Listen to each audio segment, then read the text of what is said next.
We know FCA has served me as a coach personally, and FCA has also impacted our marriage and our family. FCA, they understand. They're in the same world as us, and so they understand what it's like to be a coach. As a football coach, we spend a lot of time with our athletes. I mean, during a football season, we may be with them for 3.5, 4 months and 6 days a week. And so they see us in a lot of different ways. And we're able to share our faith just by the way we live, the way we coach, the way we act.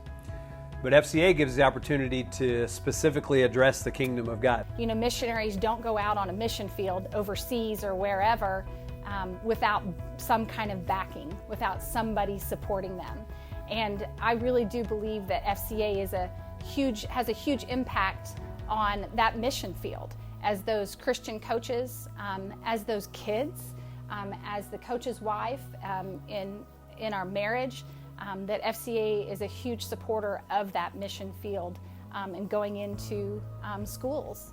So back in 2010, Gary Beats at that time was the FCA rep in our area, and he was at school one day and he said, "Hey, I've got an opportunity for some coaches to go to a coach's timeout in St. Louis, and I've got a couple of scholarships. Would you and your wife and maybe another coach and his wife be interested in going?" And just went through this coach's timeout, and it was just a great time. They had all kinds of presenters on coaching and on being a good family man and a good husband. And they just talked about improving your marriage. And it wasn't anything that was talking about taking a bad marriage and getting it better or anything like that. It was just taking good, solid Christian marriages and taking them to another level and being just based on finding out ways to make your marriage better and things like that. And so Trish and I came home from that coach's timeout with kind of a new vision of what our marriage could be like. And it all stemmed from Gary coming to our school and saying, "Hey, here's an opportunity. Somebody invested in you guys. Here's an opportunity if you have a scholarship to go to this." And it kind of changed the trajectory of our marriage. And through that, over the last 10 years, we started seeing the difference in our marriage of growing closer and becoming more of what God wanted our marriage to look like. And started having a heart saying, okay, God was speaking to us and we want you to start sharing this with other people. Cody Pentecost happened to be in our office one morning at Mount Vernon High School, and I said, "Hey, let me tell you about what's going on with Trish and I in our life with marriages and things." And I just told him, I said, if FCA ever has anything they want to do with coaches' marriages, Trish and I would be more than happy to be involved in any way, shape, or form.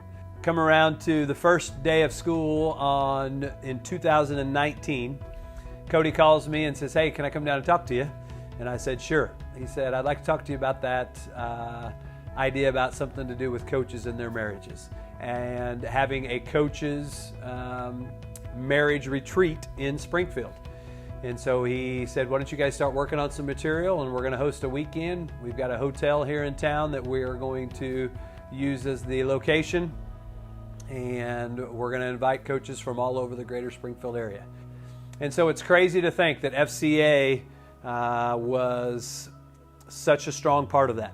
From Gary Beats being at Mount Vernon High School in 2010, somebody offering a scholarship for 2 coaches and their spouses to go to St. Louis to a coach's timeout, all the way to December of 2019, with us sitting in front of coaches and spouses and their spouses and sharing about what God has done in our marriage and getting marriages to the next level.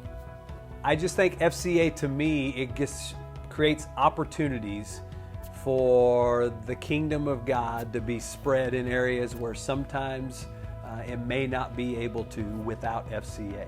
And that does me good as a father of sons who have gone through a public high school. It does me good as a current coach still, that I can share the gospel to kids and not have to worry about different things. And then as an administrator, that FCA is active in our school. And as a family, it's impacted us because I've seen my sons be impacted by FCA. My oldest son, Ethan, led worship in our FCA group. Logan, my middle son, he is a senior in high school now, and he's involved in their FCA huddle. and has spoke at a couple of times. And then my youngest son Gavin is a 7th grader, and he's involved in FCA. I think he goes for the donuts right now, but you got to do what you got to do, right? And then through things like coaches' timeouts, Trish and I have grown together. And so FCA has impacted me as a coach. It's impacted me as a father. It's impacted me as a husband in so many different ways.